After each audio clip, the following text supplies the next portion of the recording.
कहानी आपने बलख बुखारा के बादशाह की सुनी है, बार बार सुनी है।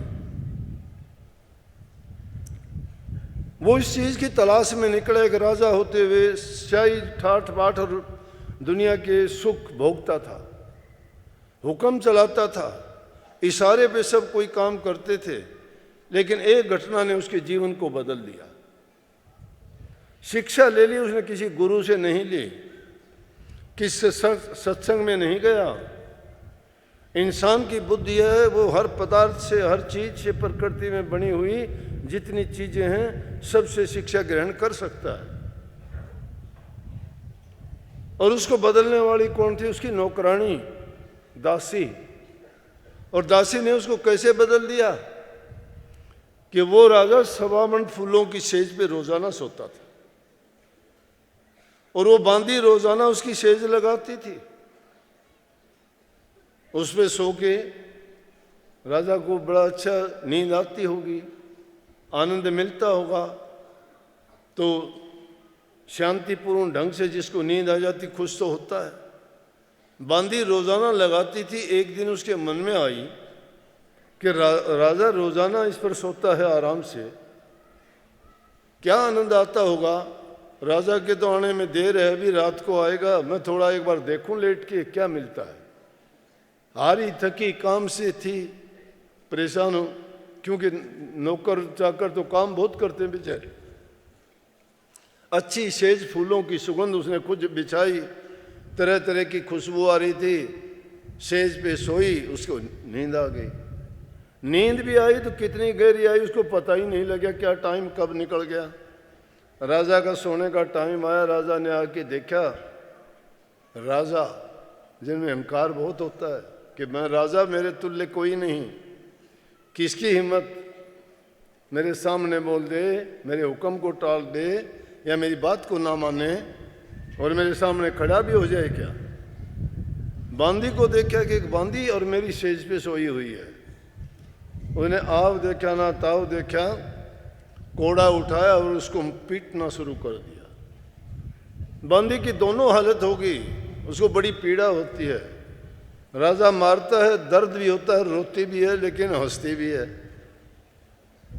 और राजा भी हैरान हो गया कि ये तो बात मान सकता हूं कि दर्द होता है, रोती है, लेकिन हंसने का कारण क्या। बीच में रुका, ठहरा और कहने लगा, आपका हंसने का कारण क्या है? आपको इतनी चोट लगी है, बदन से खून आने लग रहा है, मैंने इतनी आपको पीड़ा दी है, फिर आप हंस क्यों रही हो? बोले कोई नहीं राजा, आप अपना काम करो, मैं कसूरवार हूं, जो आप मुझे सजा दे सकते हो। बोले नहीं, ये बात बताओ।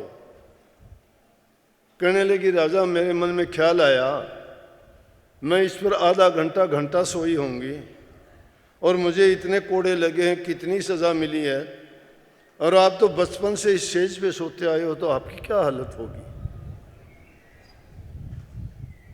बादशाह ने कही, आपकी क्या हालत होगी। बादशाह हक्का बक्का हो गया।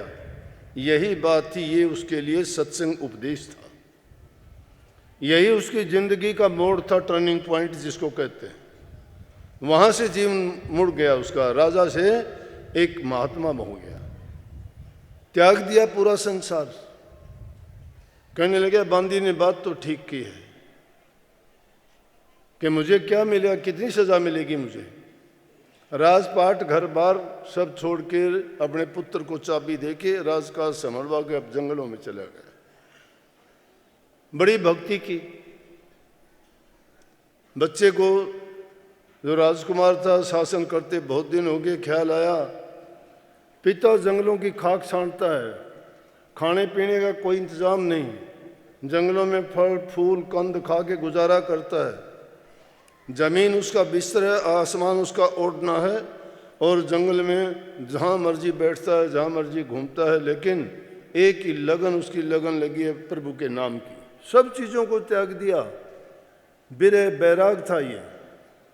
बिरह जब इंसान को लगती है, किसी भी चीज़ की बिरह लगे, वो अपनी जान कुर्बान करने के लिए तैयार हो जाता है। बिरह अगर सच्ची होती है तो बाजी लगाता है अपनी। लेकिन महापुरुषों ने कही, बाजी लगानी तो प्रभु के साथ लगाओ। और उनके साथ वो खेल खेलो कि जिस खेल में हार तुम्हारी हो तो भी तुम्हारी जीत है, और तुम जीत के तो भी तुम्हारी जीत है। सत्संग वो बाजी लगानी है, क्योंकि हार जाते हो तो प्रभु से हारते हो, उसके साथ तो मुकाबला कोई कर ही नहीं सकता, और जीत जाते हो तो प्रभु तुम्हारा हो गया। दोनों तरह से प्रभु के चरणों में ही वास मिलेगा, किसी विध भी हार नहीं है। राजा जंगल में मस्त रहता है, लेकिन लड़के को ख्याल आया कि पिताजी को ढूंढ के लाऊं। दरबार के कुछ मंत्रियों को साथ लेके ढूंढते ढूंढते जंगलों में गया तो देखते हैं कि एक जगह बैठा गुदड़ी सी रहा है, लेकिन भक्ति ऐसी की कि उसको किसी चीज की जरूरत नहीं रही। संसार के सारे पदार्थ नीके फीके और उनको बेजान नजर आने लगे, जिनमें कोई सुख नहीं, कोई सुविधा नहीं, कोई सुंदरता नहीं, उनको दुख ही दुख नजर आता था, मिथ्या नजर आते थे कि दुनिया मिथ्या है। जैसे वाणी बोलने वाले थे, मैंने मना कर दिया, ये करे झूठा है संसार सारा। संसार झूठा क्यों है कि यहाँ की वस्तु कोई स्थिर नहीं है, सब जाने वाली है, सब खत्म होने वाली है, टूटने वाली है, नाशवान है। इसलिए संसार झूठा, सच्चा नहीं है। सच्चा तो एक परमात्मा है, उसका नाम सच्चा है, जिससे हम दूर भागते हैं वो सच्चा है। हम सच्चा मानते हैं घर को, परिवार को, बच्चों को, लड़कों को, धन को, दौलत को, बल को, उनमें अपना जीवन खपा देते हैं, झूठी मान बढ़ाई, इज्जत और अभिमान के लिए, और पल्ले कुछ नहीं रहता। चलते वक्त कफन भी नहीं मिलता, मिलता है वो भी उतार लिया जाता है।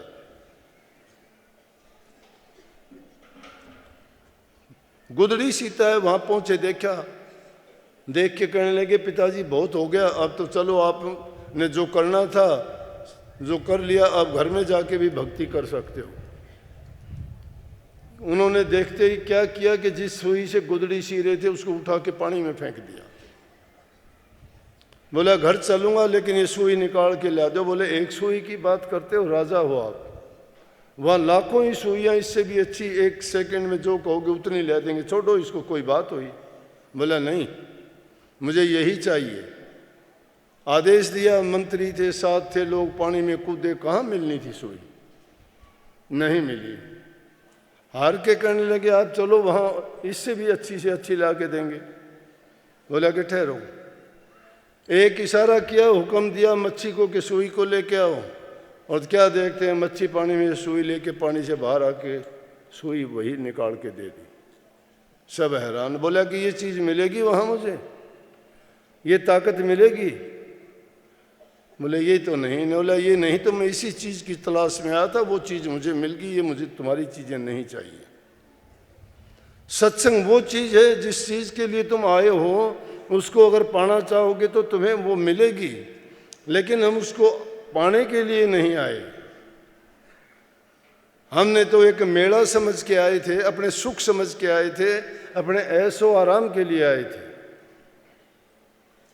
अगर भक्ति के लिए आते तो भक्ति के लिए कबीर साहब ने कही है बहुत दुख, कष्ट और परेशानियां झेलनी और उठानी पड़ती हैं, और उनको जब तक झेलने और उठाने की हिम्मत नहीं है तो तब तक आप सत्संगी नहीं बन सकते।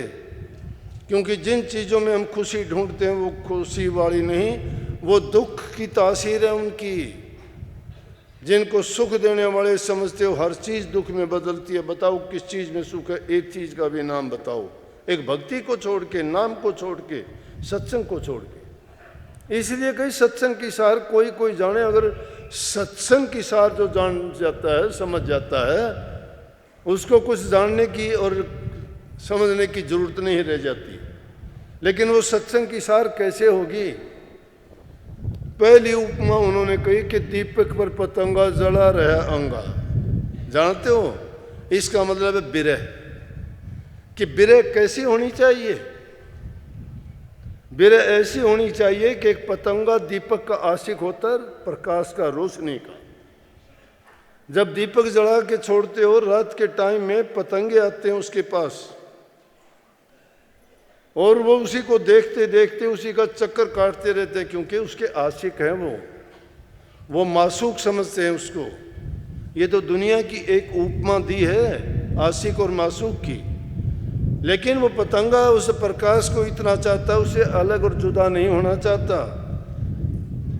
और देखते ही देखते क्या होता है कि उसमें जड़ के मर जाता है, लेकिन उसे दूर नहीं जाता। तो कबीर साहब ने कही, सत्संग को अगर जानना चाहते हो तो ऐसी बिरह होनी चाहिए जिस प्रकार एक पतंगा। क्या ऐसी बिरह तुम्हारी गुरु के साथ है क्या? अगर गुरु के साथ ऐसी बिरह है तो सच्ची है, आप सत्संग को समझते हो। अरे गुरु को तो तुम पता नहीं क्या मानते हो, गुरु को तो मानते ही नहीं, अपने आप को सब कुछ मानते हो, गुरु को तो पीठ दिखाते हो। आप हमारे संत वाणी चैनल को सब्सक्राइब करें, वीडियो को लाइक करें, शेयर करें।